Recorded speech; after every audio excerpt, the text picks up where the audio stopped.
Welcome to Living in Beauty. It's Monday, December 20th, 2021, day 1981 on the road, and we're in San Diego. The Upper Peninsula of Michigan is commonly called the UP, or the Yoop, and those who live there are Yoopers. Any Michigander who lives below the Mackinac Bridge is a troll, or a flatlander. All other tourists are fudgies. Try not to be offended. Yooperland is a unique culture with its own deities, a place where terms of enchantment, if not endearment, are toll for the Big Mac. Last December at Gulf Shore State Park, Jim gave me the Yoop for Christmas. He presented it in a mapped route from Alabama to Christmas, a small town on Lake Superior. Since childhood, I've longed to see the shores of Kitchigumi. And I would remain patient. Like all of Jim's gifts, the Upper Peninsula would take a while to unpack. Every gift, the strand of pearls, the certificate for a new paint job for my '66 Ford Fairlane, and the keys to beauty, our Airstream, came in a succession of beautifully wrapped cardboard boxes. A master of the slow reveal, Jim understands that anticipation is a gift, the best part of the ride, because there's nowhere to go but up. 2021 was a 432 travel turducken of surprises. Jekyll Island, Charleston, Cape Fear, Ocracoke, Assateague, South Jersey, Shenandoah National Park, Ohiopyle, Bay City, all led to the penultimate prize, the UP. The friendly camper's icebreaker, "Hey, where you headin'?"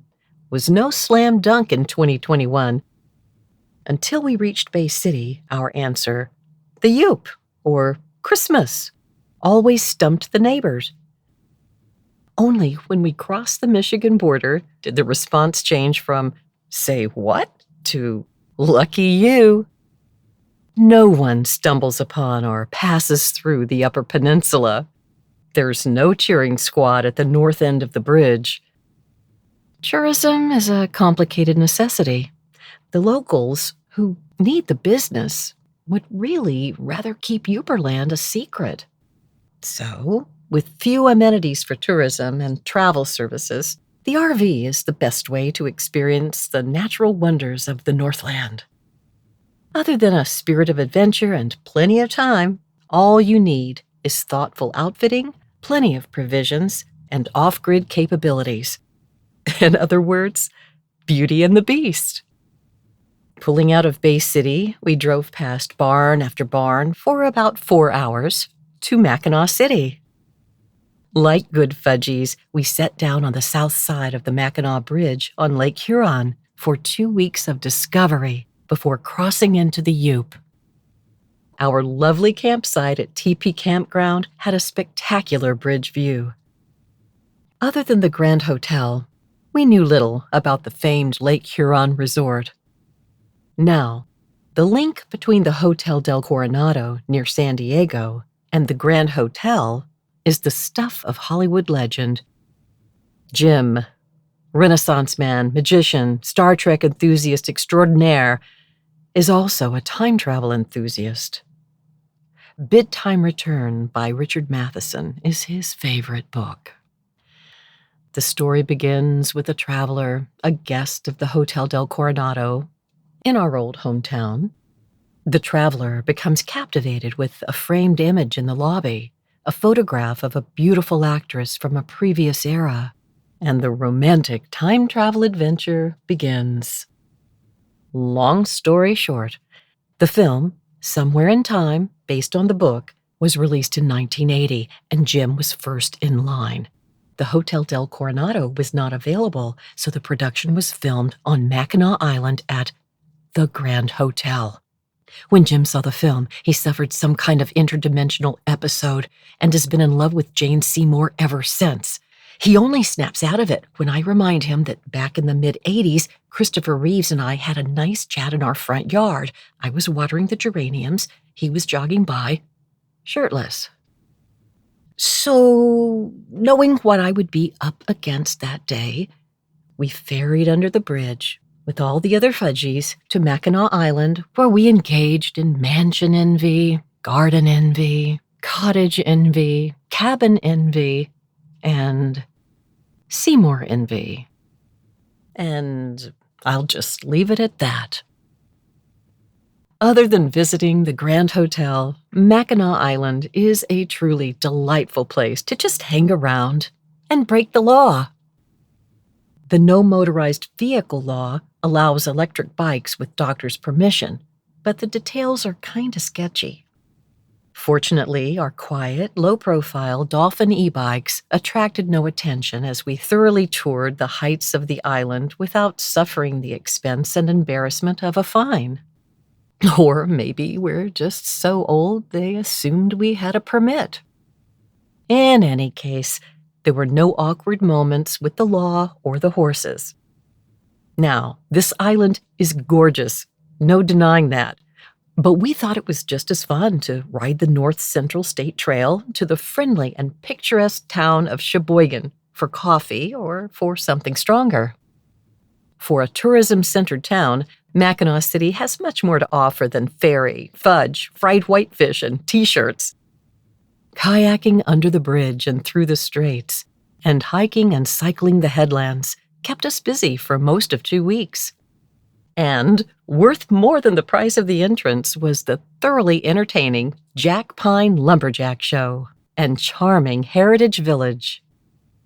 After 2 weeks of intoxicating summer weather south of the bridge, we finally crossed the Big Mac and followed a troll to Tequanamon Falls.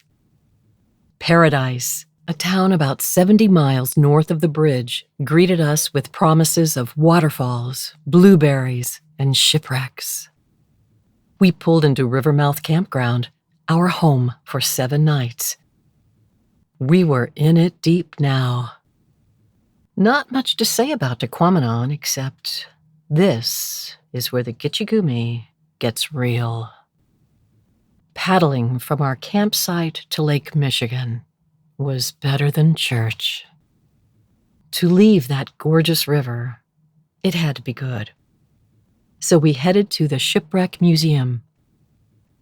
One might say that on Christmas Eve we pulled out of paradise, because the town of Christmas would be our final Michigan destination, and we needed a place for the night. Fortunately, a harvest host right off the highway accepted us. We spent the remainder of the day and night at charming Be Wise Farms, where we stocked up on honey and superb Michigander hospitality.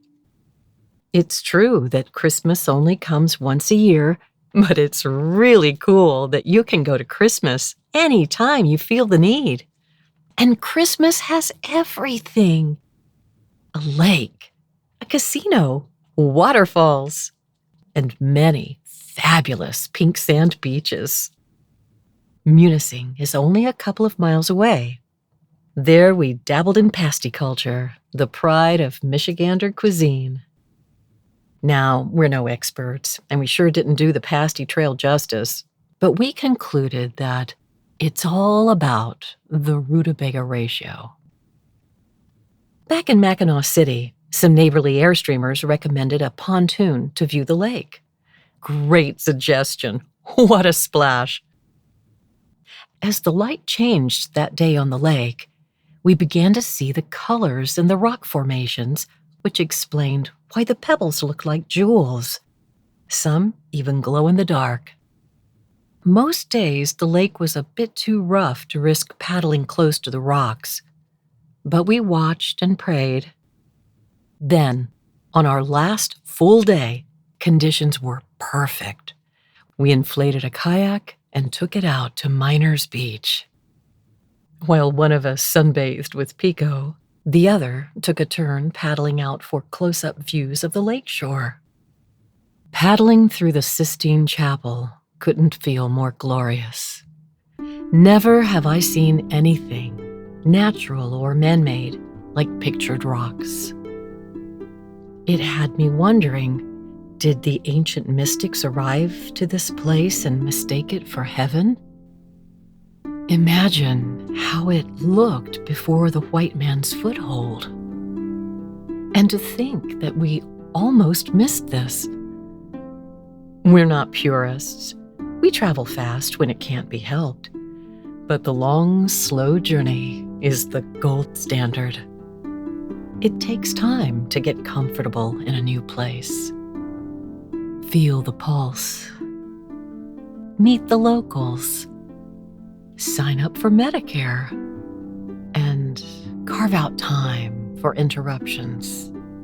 Because you never know when heaven might drop in to say hello. And isn't that what Christmas is all about?